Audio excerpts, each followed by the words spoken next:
L'expression des vecteurs position de la vitesse et de l'accélération en coordonnées sphériques.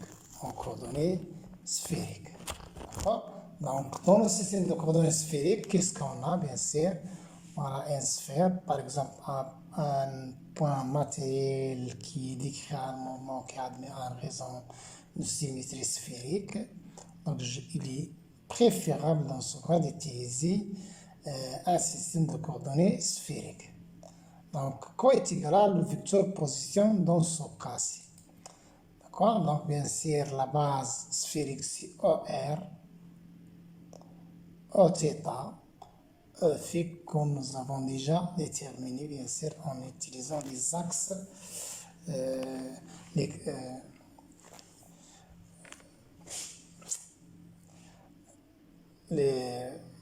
coordonnées, ou bien les surfaces de coordonnées, ou bien les axes.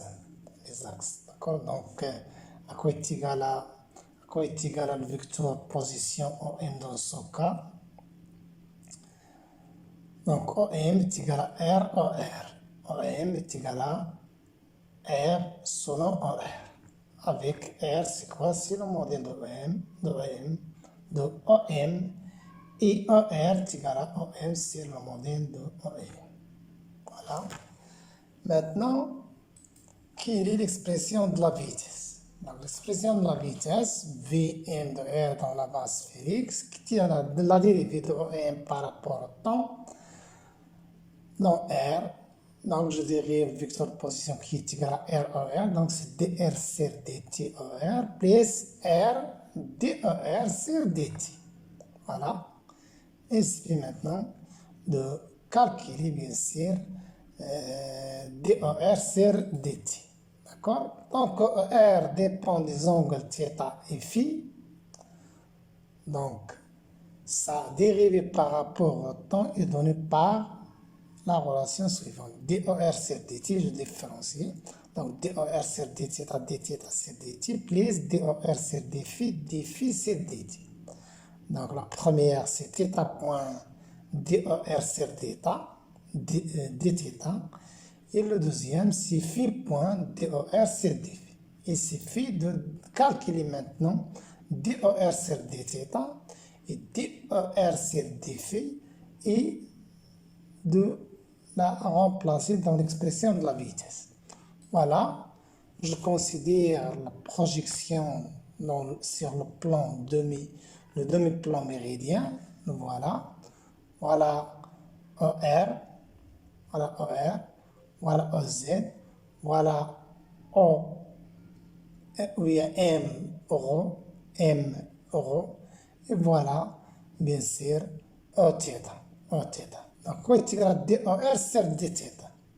Je calcule premièrement, ou bien je détermine OR. OR est égal à sinus de θ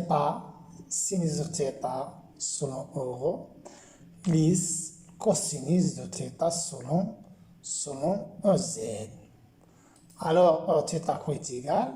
Directement, Oθ, c'est cosinus de θ selon euro moins opposé, c'est opposé avec OZ, donc moins sinus de θ selon OZ. Maintenant, je calcule la dérivée de OR par rapport à dθ. À quoi est égal la dérivée de OR par rapport à θ? Si je dérive ça par rapport à θ, qu'est-ce que je trouve? Dérivée de sinus de θ sur cosinus de θ euro. Et dérivée de cosinus, c'est moins sinus de θ selon OZ. Donc, dER sur dθ, c'est Eθ. Voilà. C'est un vecteur qui est perpendiculaire dans le sens d'augmentation, bien sûr, de θ. Et dER sur dφ, à quoi est égal dER sur dφ? Donc, sinus de θ constant, donc sinus de θ, fois dérivée de ρ sur dφ qui est égal à Eφ. Voilà, dER sur dθ. Et l'expression de dER dt, donc c'est θ point, dER sur dθ, comme nous avons vu, c'est Eθ, et DER sur D phi, donc c'est sinus de θ E phi fois phi, c'est l'expression qu'on a trouvée ici. Voilà, θ.DER, je remplace ici cette expression, ou bien DER sur θ par Eθ, et je remplace bien sûr DER sur D phi par sinus de θ selon E phi. Selon E phi, voilà ce que j'ai trouvé ici. Voilà. Voilà ce que j'ai trouvé. Donc, il suffit de la remplacer dans l'expression de la vitesse. L'expression de la vitesse que nous avons trouvée, c'est dr c'est dt horaire. Et je remplace bien sûr les autres termes. Je trouve r, θ.θ plus r sin θ phi. Voilà l'expression de la vitesse dans le système de coordonnées sphériques. Le système de coordonnées sphériques selon les trois composantes OR, Oθ et Eφ. OR, Oθ et Eφ. Une remarque importante, si je maîtrise ou bien si j'ai maîtrisé l'expression de déplacement élémentaire de OM qui est égal à dr RT, R dθ, Eθ plus R sin θ d phi E phi, que nous avons démontré et visualisé dans le chapitre 1. Donc, je peux déterminer directement l'expression de la vitesse. Je dérive dOm sur dt. Donc, dr sur dt, c'est R.OR. R dθ sur dt, c'est R θ.θ. Et R sin θ, d phi sur dt, c'est R phi point sin θ E phi. Voilà l'expression de la vitesse à partir de l'expression d'un déplacement élémentaire dans le cas d'un système de coordonnées cylindrique. Bien sûr, il faut apprendre les expressions de déplacement élémentaire parcours, soit déplacement élémentaire dans un système de coordonnées cylindrique ou bien sphérique pour calculer directement, bien sûr, pas mal de choses. Maintenant, l'expression de l'accélération. L'expression de l'accélération, gamma m de r est égal à dv sur dt. Donc, c'est la dérivée de la vitesse par rapport au temps. Et je dérive chaque terme par rapport au temps. Premier terme par rapport au temps, deuxième terme par rapport au temps, et troisième terme par rapport au temps. Tous les termes sont variables par rapport au temps. Donc, il faut calculer attentivement les différents termes, ainsi que bien sûr OR est égal à l'expression sinus θ rho plus cosinus θ OZ et l'expression de Eθ qui est égale à cosinus de θ rho moins sinus θ EZ. Il suffit de projeter toutes les vecteurs ou bien de considérer le demi-plan méridien pour voir et visualiser ces expressions-ci de manière simple. Donc, la dérivée de dEθ sur dθ, c'est moins ER. Je dérive ça par rapport à θ, je trouve moins ER. Dérivée de Eθ par rapport à phi, directement sur le cosinus de θ E phi. Et dE phi sur phi, c'est d phi. C'est quoi? dE phi sur d phi, c'est moins rho. Donc, c'est égal à moins rho, c'est cette expression moins rho, bien sûr, à partir de l'expression,